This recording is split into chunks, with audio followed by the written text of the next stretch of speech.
രോഗങ്ങളുടെയും വിഷജന്തുക്കളുടെയും വിഹാരകേന്ദ്രമായ കൊളംബിയയിലെ ഒരു വനമേഖലയിൽ ശുശ്രൂഷ ചെയ്ത ബ്രസീലിയൻ മിഷണറിയായ ഫാദർ ജൊനാഥസ് ഫെർണാണ്ടസിൻ്റെ അനുഭവങ്ങളാണ് ഇപ്പോൾ ശ്രദ്ധ നേടുന്നത്. 9 വർഷത്തോളമായി ബ്രസീലിൻ്റെ അതിർത്തിയിലുള്ള കൊളംബിയൻ ആമസോണിലെ മിറ്റൂവിലെ അപ്പസ്തോലിക് വികാരിയേറ്റിലാണ് ഫാദർ ഫെർണാണ്ടസിൻ്റെ മിഷൻ പ്രവർത്തനം നടക്കുന്നത്. ഈ കാലയളവിൽ ഏറ്റവും വിദൂര സമൂഹങ്ങളിലേക്ക് സുവിശേഷത്തിൻ്റെ സന്തോഷം എത്തിക്കുന്നതിനായി അദ്ദേഹം സ്വയം സമർപ്പിച്ചു. തന്നെ ഏൽപ്പിക്കപ്പെട്ട പ്രദേശത്ത് സുവിശേഷം പ്രഘോഷിക്കാൻ ഈ വൈദികൻ വലിയ ത്യാഗങ്ങളാണ് സഹിക്കുന്നത്. ഓരോ 6 മാസം കൂടുമ്പോൾ മാത്രമാണ് അദ്ദേഹം ബോട്ടിൻ്റെ ഇന്ധനവും സാധനങ്ങളും ബൈബിളുകളും മറ്റ് മതബോധന സാമഗ്രികളും ശേഖരിക്കുന്നതിന് പുറത്തു പോയിരുന്നത്.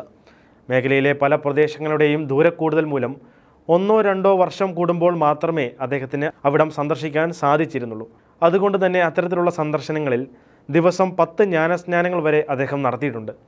ഇത്തരം സ്ഥലങ്ങളിൽ എങ്ങനെ ശുശ്രൂഷ ചെയ്യാൻ സാധിക്കുന്നു എന്ന ചോദ്യത്തിന് കൂദാശകൾ പരികർമ്മം ചെയ്യുന്നതിൻ്റെ സന്തോഷമാണ് തന്നെ ഇതിനെല്ലാം പ്രേരിപ്പിക്കുന്നത് എന്ന ഉത്തരമാണ് ഫാദർ ഫെർണാണ്ടസ് നൽകുന്നത്.